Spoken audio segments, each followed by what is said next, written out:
Good afternoon, everyone. Thank you so much for joining us for the September SBIF Rollout webinar. I want to just give a quick shout out for anyone here who's specifically interested in SBIF projects in the LaSalle Central TIF. We are actually going to be hosting another webinar specifically for the LaSalle TIF. You are welcome to stay for this one, but if you'd like to register for the one tomorrow that focuses on LaSalle Central, just go back to chicago.gov/SBIF and you can register for that webinar there. Again, that will be tomorrow, same time at 1 p.m. For everybody else, thank you for joining us for the September SBIF rollout. We'll get started in just a few moments. As a reminder for all of our participants today, you will receive an email with a copy of the presentation afterwards. Additionally, you can re-watch this presentation on DPD's YouTube page. We will be having a question and answer session at the end. However, you're also welcome to include questions now in the Q&A box on your screen, and we will be having somebody in the background answering throughout. We'll get started in just a moment.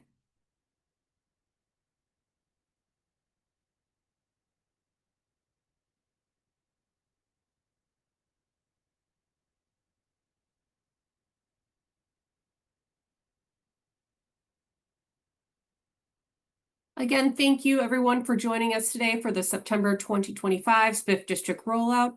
We're going to get started here in just a moment. For anybody here who specifically wants to learn about the LaSalle Central SBIF District, we are having a presentation tomorrow focused specifically on that TIF at 1 p.m. You can register for that at chicago.gov/SBIF. For everybody who's attending today, feel free to put any questions in the Q&A box on your screen. You'll also be receiving a copy of this presentation afterwards via email. And without further ado, I'm going to turn this over to Gabrielle Miranda at DPD. Hello, everyone. Thank you for joining us.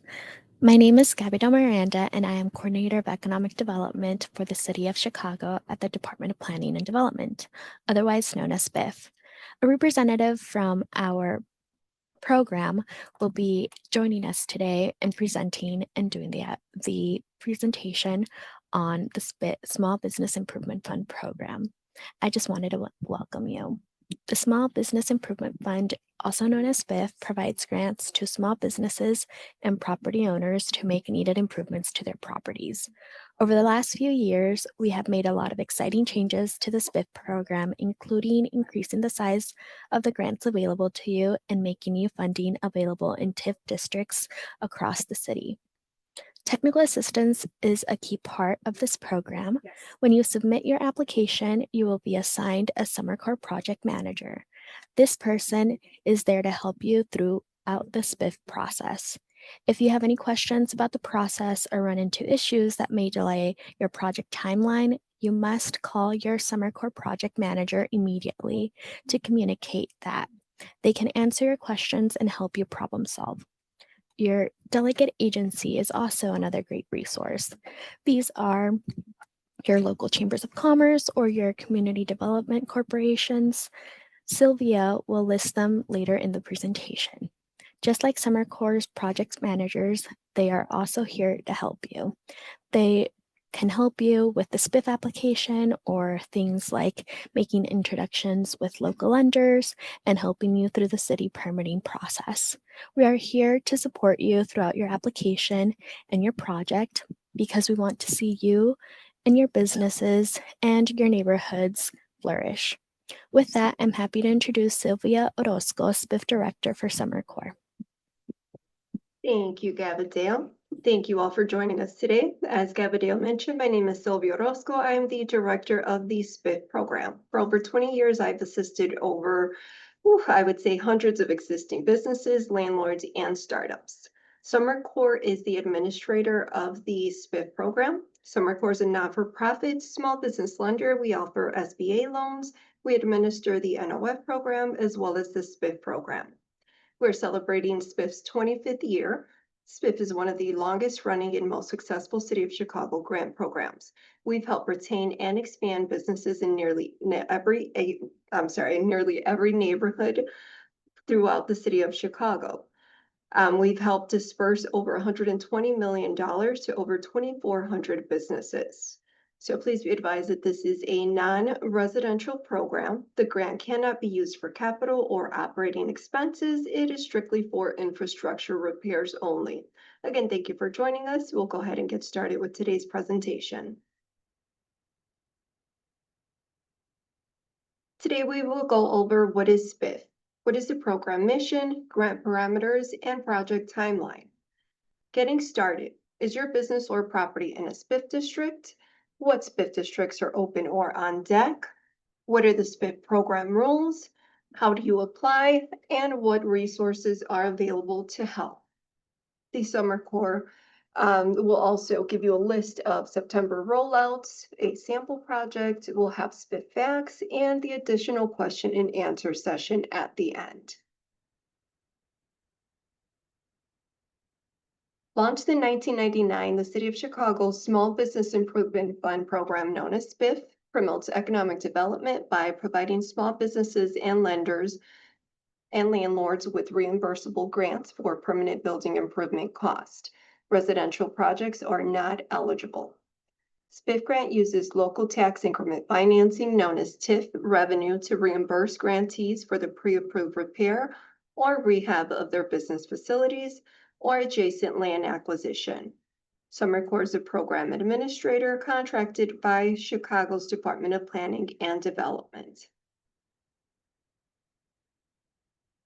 Grant parameters. The property must be in a TIF district where SBIF funds are available and is authorized to accept applications.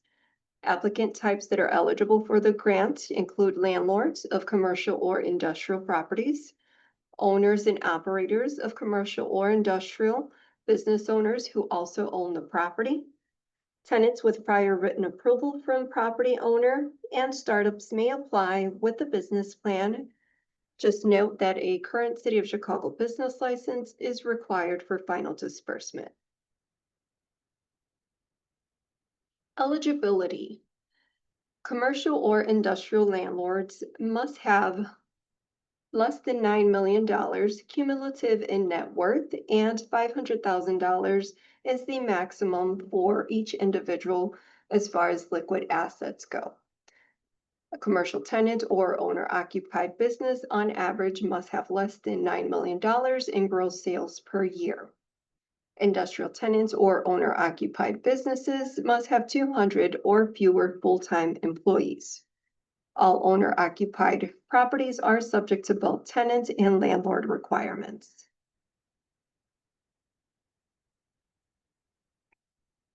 Grant size.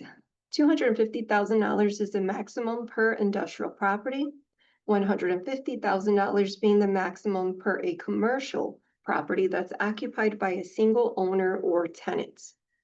$250,000 is the max per commercial property that's occupied by multiple owners or tenants, with $75,000 being the maximum assistance per individual applicant. SBIF applications and SBIF grants are non-transferable between applicants and or properties. Applicants who wish to apply for SBIF for more funds than more than one property, they must submit separate applications for each property. Applicants may receive one or more grants up to their maximum program assistance. Once this maximum is reached, the applicants will need to wait 3 years to reapply. Reimbursement. For commercial businesses with sales or net worth that fall between $0 to $3 million, you would qualify for 90% reimbursement of eligible cost.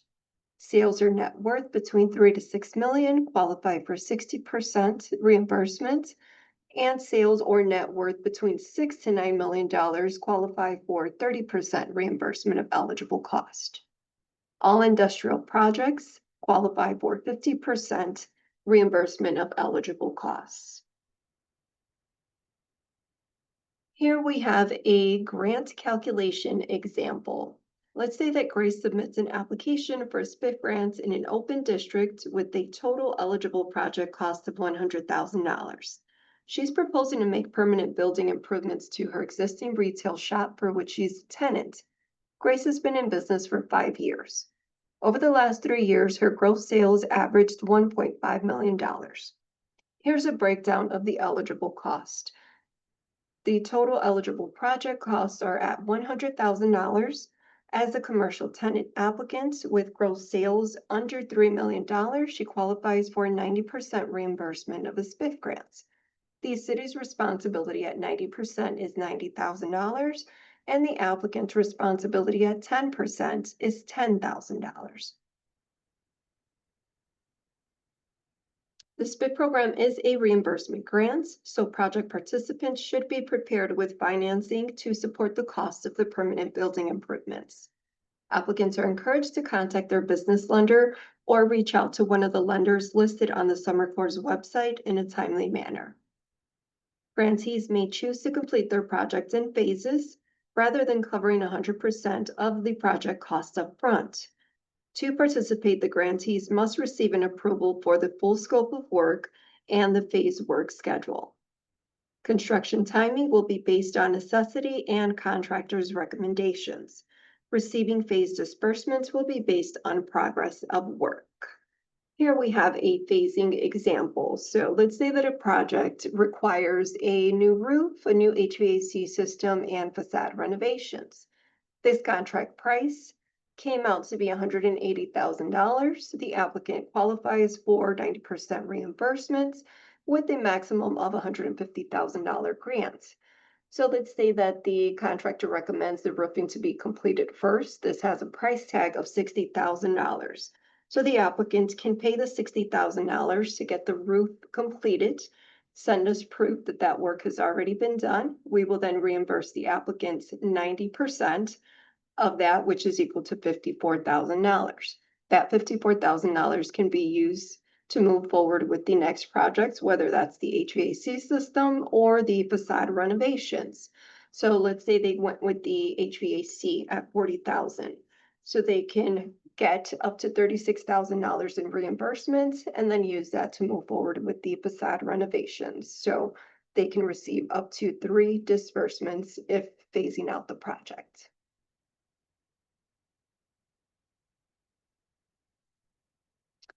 Here we have the SBIF project timeline. In stage 1, this is the applicant's eligibility review stage. They're granted up to 20 days to submit any application materials and also prove site control.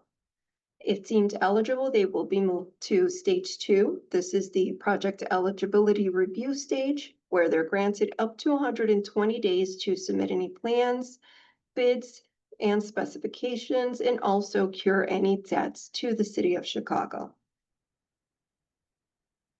We will then move that project to stage 3, which is the project construction stage. Once approved by DPD, the applicants will receive a conditional commitment letter and the construction can begin. Applicants are granted up to 10 months to complete the construction. Concurrently, the proof of permit or permit application must be submitted within 120 days following the date of the commitment letter.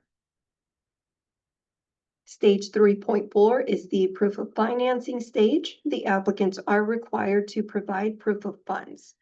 Again, concurrently, within 120 days of the commitment, they are required to show that they have at least 50% of the full contract price in order to keep the application active.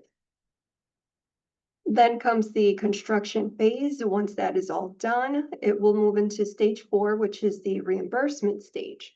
Here we will require payment documentation, including sworn statements, invoices, canceled checks, and final waivers of lien. They should be sent over to Summer Corps for review, and after a final site visit and processing of the documents, the reimbursement check will be delivered in approximately 4 to 6 weeks. Unless DPD has granted an extension, the applicants who do not complete each stage within the required phase time limits will be disqualified and removed from the program. Getting started, is your business or property in a SBIF district? In order to determine that, you can visit our website at summercorps.com/SBIF to see if your property is in a SBIF district. Once you get to this page, you can click here on this locator tool. That locator tool will then take you to the screen here where you can enter your address. Once that address is entered, it will give you detailed information pertaining to that specific property, which will include your TIF district, the rollout dates, and also the delegate agencies out in that area. Which SBIF districts are open or on deck? Eligible SBIF districts in Chicago span neighborhoods on the north, south, and west sides. Each month marks a new 30-day period in which SBIF districts with available funds open for applications. Notice of district openings are provided to relevant aldermen, posted on the DPD and Summer Corps websites, and are included in the SBIF grant. Again, you can visit our website for the most up-to-date list of open and on deck districts. What are the SBIF program rules?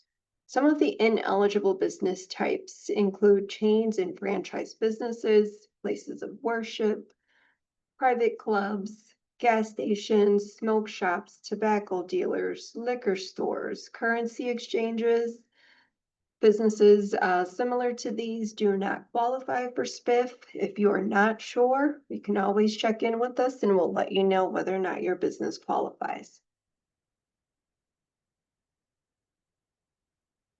Eligible improvement costs include roofing and facade work, components of signs and awnings which are permanently affixed to the building, any alterations or structures needed for ADA compliance, including railings or ramps, or also ADA accessible restrooms can be covered with the grant.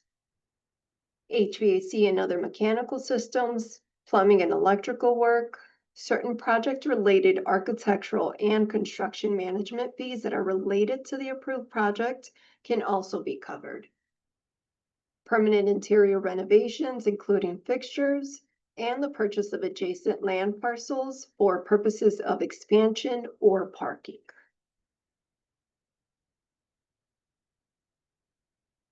Ineligible improvement cost items we do not cover include new construction, whether it's an addition or expansion or new construction from the ground up. Standalone minor repairs or cosmetic improvements are ineligible but can be covered if it is a large renovation project. Any equipment-related expenses, including appliances, computers, office furniture, things of that nature, anything that can easily be taken out of the building cannot be covered. Planters that are surrounding or affixed to the building, outdoor dining or drinking areas, including roof decks, beer gardens, outdoor patios, balconies, awnings, porches, and decks do not qualify for reimbursement. Fencing, including pergolas, trellises, arbors, privacy screens, and similar structures do not qualify. Parking lot construction or repair, landscaping, and interior of the residential units are not eligible for reimbursement.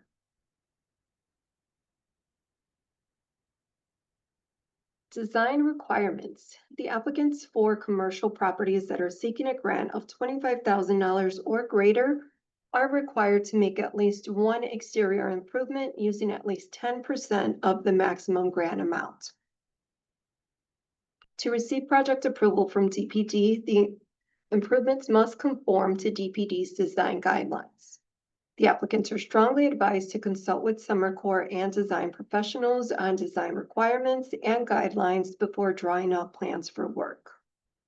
Key exterior design guidelines reviewed during the approval stage include preserving or recreating the original design and window openings when possible, incorporating permanent signage to clearly identify the business, adequate lighting, especially near entrances to welcome customers. Avoid window clutter. The windows should let in natural light and attract passerbys to the business. Other forms of security are preferred, but if necessary, only interior mounted security gates that are integrated into the storefront design will be reimbursed.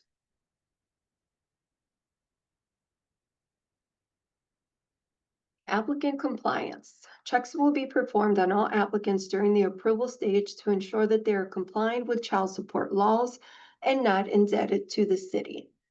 Any scofflaw debt must be cured to participate in SBIF. Applicants can cure a debt via a payment plan. The applicants using a payment plan must be in compliance with that to receive SBIF reimbursement funds. All applicants must be current on property taxes to receive the conditional commitment for funding and reimbursement for completed work. Each applicant must sign an economic disclosure affidavit. The grantees must sign an affidavit certifying that they will not relocate out of the TIF district or sell the business or property within a 3-year period following disbursement of funds. To be reimbursed, the landlord applicants must have an executed lease with the qualified tenant, and that tenant must be occupying and actively operating their business or nonprofit out of the lease space. How do you apply? You can visit one of both of our websites. We have a chicago.gov/SBIF or the summercourt.com/SBIF website to complete the new online application via Submittable. A fillable PDF version is also available to download and complete. The PDF applications must be emailed to sbiff@summercourt.com, time-stamped by 5 p.m. on the last day of the rollout period to be eligible.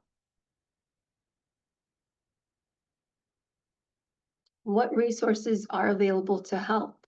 You can visit our website to access resources to support your SBIF project. You can also connect with your local delegate agency for assistance in filling out your application.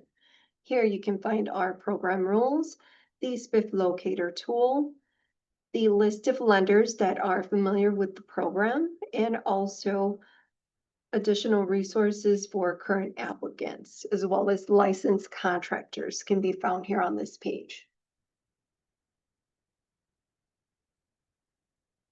Get to know your local delegate agency. These organizations are assigned to assist small businesses in the SBIF districts that are opening in September. So please feel free to reach out to any of these delegate agencies. They are familiar with the SBIF program. They can assist with submitting applications and basically walking you through the process. As always, if you have any questions, you can always feel free to reach out directly to SummerCore or your project manager to make sure that you are in compliance and meeting deadlines for the process. So again, just as a reminder, this presentation will be emailed to everyone who is attending today. So you will have this information handy to you, for you.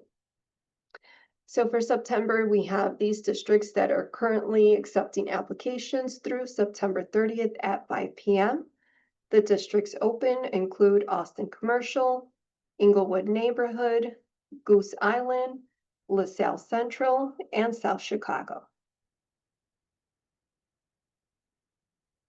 Here we have a sample project. This one is guarded interest security in the Inglewood neighborhood. Here are the before pictures of this abandoned place. And here we have the after pictures after the renovations have been completed. So as you can see, there is a drastic difference in the before and afters here. So taken a vacant building and basically gutted everything. Some of the improvements included masonry work to repair the lineal brick and create new window openings, retaining wall repairs, and the application of cement coating with the installation of a new storefront system. On the interior, they did electrical work, including new switches, outlets, and fixtures throughout. HVAC improvements, including new exhaust vents for the restroom, installation of a new rooftop furnace and air conditioning units with associated ductwork and finishes. Rough and finish plumbing for restrooms, new water heater, and the installation of a sump pump, along with new framing, drywall, exterior and interior commercial grade doors, flooring, baseboards, and painting. Moving on to SBIF facts. What additional documents should you have on hand to submit along with the SBIF application? While it's not required when submitting the initial application form, please note that these items are required to complete the SBIF application process. The required documents vary depending on the applicant type. Once you get a letter from us based on the applicant type, it will list the specific items that are necessary for you.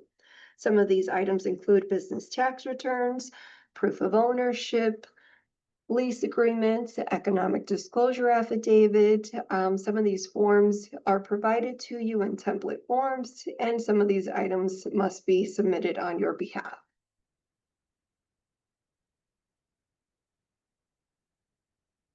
Are startups or new businesses eligible? Yes, most startups can apply. Startup applicants will need to supply a detailed business plan and projections of the business income and expenses for its first 36 months of operation as part of their application materials. The City of Chicago reserves the right to impose additional conditions for funding in connection with startup business applications. If you've only been in business for 1 to 2 years, Summer Core requires tax returns and a projection of gross sales to equal 3 years of data. Are you eligible if you live outside of Chicago? The important consideration is where you have your business or property. To participate in SBIF, your property must be in the City of Chicago, as the funding source comes from the City of Chicago property taxes. If your business or property is in another area, please call that city's planning, economic development, or community development department to see what other programs may be available to assist small businesses.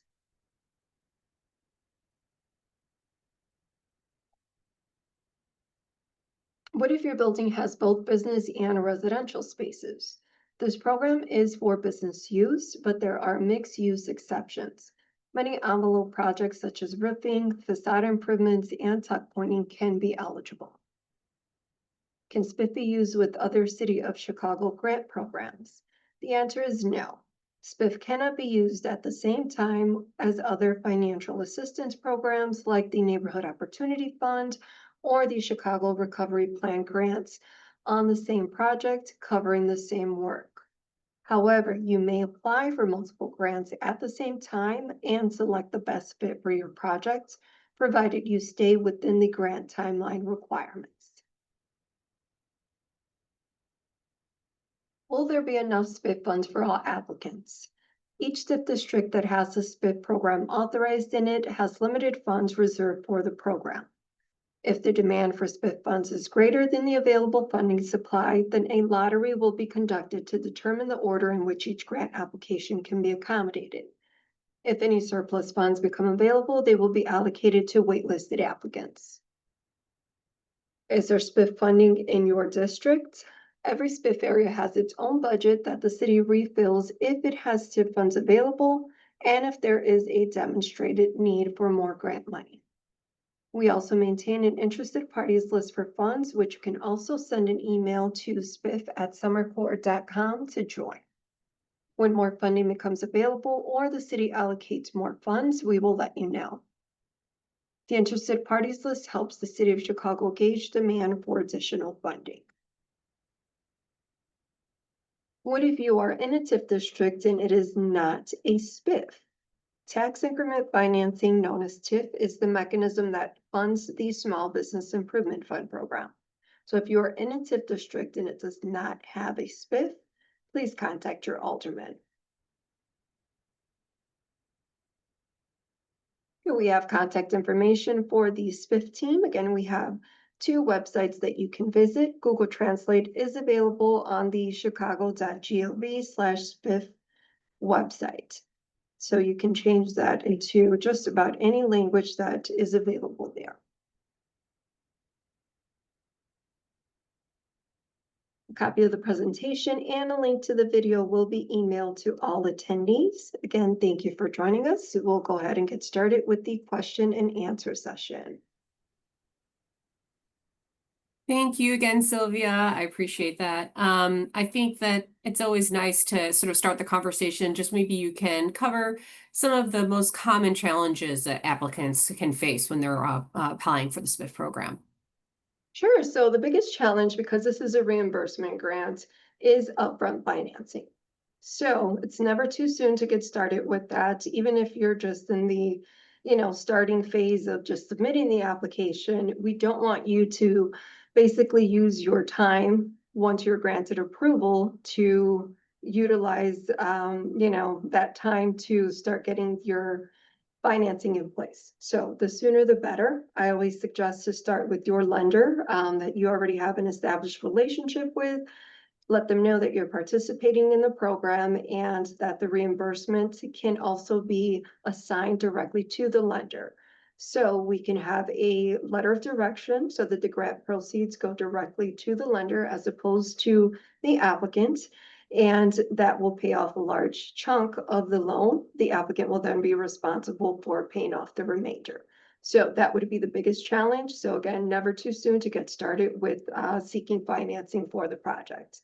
So another thing is finding good contractors, good architects. You don't have to settle. You can choose who you want to work with as long as they're licensed by the city of Chicago and provide certificate of insurance. You can utilize them as long as their prices are within reasonable range of other bidders. So we require a minimum of 2 contractors' estimates. I always suggest to get as many as you possibly can. You get a sense of, how well these contractors respond to you. You get a sense of their knowledge, who you would want to work with. So that's ultimately up to you. So those are 2 of the biggest challenges, is finding good contractors, architects, and also obtaining your financing. I appreciate that. So somebody had the question here, what would be the difference being a startup business and being eligible to apply, but new construction not being eligible? Can you talk about a little bit about what the difference would be and why new construction is not eligible for SBIF? So new construction is not eligible per TIF statutes. This is a renovation program, not for new construction. So it's completely basically something that we just can't cover at all, whether we wanted to or not. It's not something that we can cover. As far as a startup business, that all depends on basically when the entity was established, when you open your doors to operate. So there are 2 entirely different things here as far as a new business goes and new construction. So new construction's just not eligible through TIF statutes, and a new business, we can definitely consider being eligible for the program. And can you define what new construction means? Because I know that it might be a little bit specific for SBIF. Sure, so we can't do anything that's an expansion. So we can't add on to the back of your building. We can't add on a second floor. We cannot basically start with a vacant land and build off of there. So those would all be considered new construction. So if the building is already in existence, we can renovate the existing building. Anything added on to the original footprint cannot be covered. That's very helpful. I think, can you talk a little bit more about the difference between like when you can actually have things like painting and flooring and more cosmetic things covered? I know we talked a little bit about when they would be eligible and when they wouldn't be eligible in a SBIF project. Yes, so we don't cover strictly cosmetic work. So if you want just a nice coat of paint, you're tired of looking at that same color, this new color that you want doesn't match with your existing floor, those types of cosmetic upgrades we cannot cover. If the place is fully functional and it's just the look of it, we can't cover that. However, if you're doing a new gut rehab, a new build out, changing the layout, new walls, new flooring, new building systems, restroom renovations, things of that nature, we can incorporate those items. But if it's strictly just to enhance the appeal, the look of things, that we'd have to exclude. That's helpful. I have a specific question here. Somebody who's an owner occupier of a commercial mixed use space. They want to renovate the building to open a restaurant. Do they already need to have a lease as an owner operator to apply? Or so if they were a landlord or anyone, do you actually already have to have a lease to actually apply to the SBIF program? Not necessarily this day. Today, you do not have to have a lease in place. However, you will be granted 20 days to submit any missing application materials, which will include site control. So if you own the building, we'll ask you for a copy of the deed, trust agreement, however it's set up. If you're a tenant, then you will need an actual executed lease agreement with a minimum term of at least 3 years going forward. Now, another thing would be the owner affidavit, which is a statement from the landlord basically giving you approval to do certain work to their building. So going back to that 3-term lease agreement, that is in place to protect the applicant, to make sure that they have enough time to utilize the space after doing the renovations that they've invested in someone else's building. And we don't want the landlords to come and say, okay, well, 6 months after your renovations here, this guy's going to pay me nearly double. So I need the space. So it's all to protect you. Yeah. So what if you were a landlord and you maybe wanted to renovate the space to make it ready for a restaurant to come in, but you actually don't have a tenant yet? When do you need to have a lease to be able to apply for SBIF? So you can apply as a landlord with the vacant space. You can get approved for the work. However, we cannot disperse funds until that property is leased by an eligible tenant. So as a reminder, we give you 10 months to complete the construction. So within that time frame, you'd have time to complete the construction and also obtain a tenant in that space, work with the potential tenants on negotiations and things of that sort. So we do need an executed lease agreement. The business does need to be operating and properly licensed out of that space. So I have a question here regarding just sort of the financing portion and in the general application, at a certain point, you have to be able to provide tax returns and more information about the revenue that your business is bringing in. Is there a minimum income or revenue that a business would have to be able to apply for SBIF? No, there is no minimum. However, if your business has been operating for the past 5 years, we do expect that tax returns have been filed at least for the last 3 years. And I think in general, your revenue will really dictate your ability to get the financing to do the work up front, right? Because this is a reimbursement grant, you need to be able to make sure you have the revenue to cover the work. And when you talk with your banker, your accountant, that's really going to be what dictates it, not specifically a number in the SBIF program statute. That is correct. That will definitely come into play if you're seeking a loan, if you're self-financing the project, that's a whole different story there. So there's no minimum, but we want to make sure that, you're operating as you should be, you're filing taxes and you're licensed as you should be. Yeah, and I would want to just as for any applicants maybe who are in the home business stage and interested in opening their own space and are trying to figure out sort of free one-on-one business counseling. There are lots of really great resources out there. Allies for Community Business, the Cook County Small Business Source. If anybody has interest in finding out more about those resources that are available for more businesses in that stage, feel free to send an email to spiff@summercore.com and I can make sure to answer that and send those along to you. Specifically, somebody wanted to know, is the purchase of an adjacent lot covered by SBIF? So there's only one circumstance in which that is eligible. So the business and property owner, so get this, you do have to own the property, you have to operate that business out of that space in order to qualify for the purchase of the adjacent lot. And the purchase of the adjacent lot or property has to be either for expansion or parking. So that is the only instance in which the purchase of the adjacent lot or property comes into play. So if you're a tenant and you're looking to purchase the building next door or the lot next door, unfortunately, that will not work in your case. Got it. So I had somebody who they said they actually applied for SBIF last time around for this area, but they ended up not being able to move forward. Could they reapply again? Yes, you could reapply. If, let's just say, for example, that person had applied and actually had received SBIF funding, can you talk a little bit more about when you can reapply and when you have to wait for a later date to be able to reapply?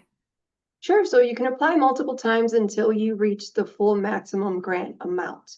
So let's say your business is in a single commercial space, you qualify for up to $150,000. The first time you applied, you only received 50. So let's say a year later you apply again, you're eligible for the full $100,000. So if you utilize that full $150,000, you have a 3-year waiting period in order for you to be eligible once again. But you can apply multiple times up until you reach that maximum grant amount.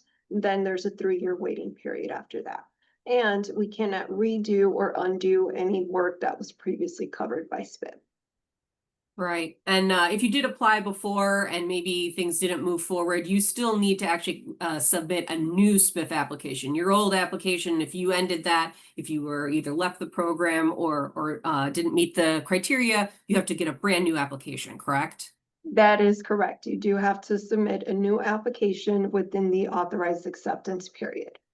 Great.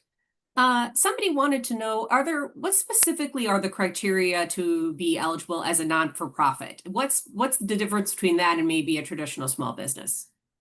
Basically, we use the requirements for the commercial businesses to also determine eligibility for the not-for-profit businesses as well. Usually the biggest difference with this is, as opposed to a personal financial statement, we ask for income and balance sheet for the business itself. And also, if they're a new startup, we would ask for projections of income and expenses for the next 3 years. So we basically mimic what we do for the commercial businesses the same way as we would for the not-for-profit businesses. So there's no special rules for those sorts of entities. Great. So I know we talked a little bit about having site control, but maybe you can dig in a little bit about what is site control, why it's important, and is a seller's agreement enough to meet the standard for site control for applicants? So it's very important because we cannot proceed with the application if you do not have site control. So site control means you either own the property, you can still have a loan on it, or you have an executed lease agreement to actually utilize that space. So it's very important to have one or the other. If you're looking to purchase the building, you do not have a lease agreement. There may be overlap where you can probably sign a lease agreement. Let's say you submit your application today and you're not doing your closing until October 30th, and your deadline is October 20th. So you can have a lease agreement in place. Once you own the building, obviously you will then have your proof of ownership in the form of a deed or title insurance, or however that entity is set up when the closing is completed. So we can work with you, but you do need site control. We don't provide extensions specifically based off of I still need to negotiate this with the landlord. So you want to get those things into play sooner rather than later. Someone had just I think a really common sense question that, what if you run into delays with construction, which totally seems like something that can happen when you're doing, a project like this.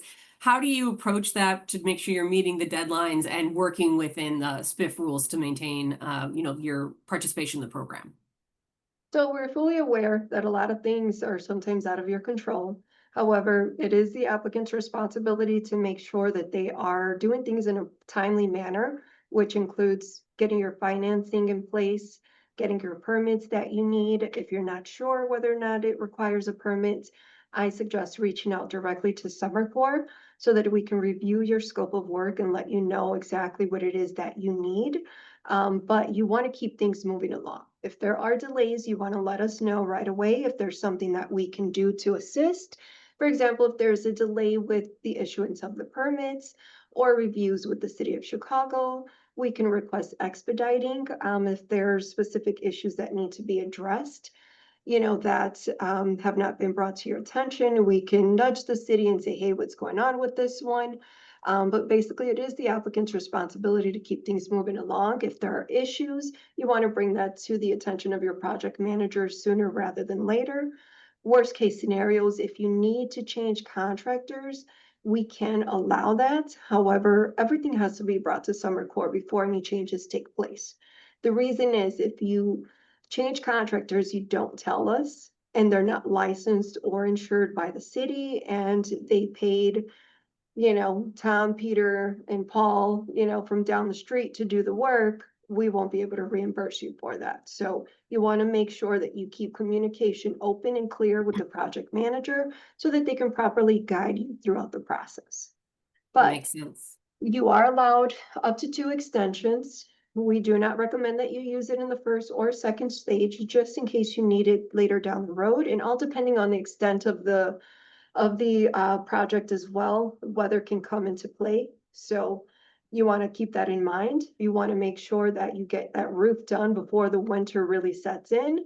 Do it beforehand. Don't wait till further damage comes into play. Then it might cost you more down the road once the springtime comes and, now you need to replace decking that you didn't anticipate. And, it can just get more costly as you let things sit. So the sooner the better. Like I said, we can work with you, but you want to make sure that things are moving along in a timely manner. I think permits can come into play also on delays as well. So that's another thing to be really proactive on for your project. Yeah, you want to apply for those once you get that approval letter. There is a deadline again for financing and permits within 120 days of approval. So if you do not meet those requirements, those are means for removal of the application. That's great. Well, I think that is everything that we have today. So thank you, Sylvia. As a reminder for everybody on the call, you can rewatch this presentation on DPD's YouTube page. You will get an email with a copy of this PowerPoint. Additionally, if you are here for LaSalle Central, you are welcome to join that webinar tomorrow. Again, it'll be tomorrow at 1 p.m. Most of this information will be the same, but there are specific rules for doing development in the Loop District. And I'm going to leave it there. If you have any other questions, feel free. Let me throw up our email up here on the screen. You can send us a note at SBIF@summercore.com for any questions that you have about the program or other small business resources. Thank you so much, everyone. We look forward to seeing your applications. Thank you.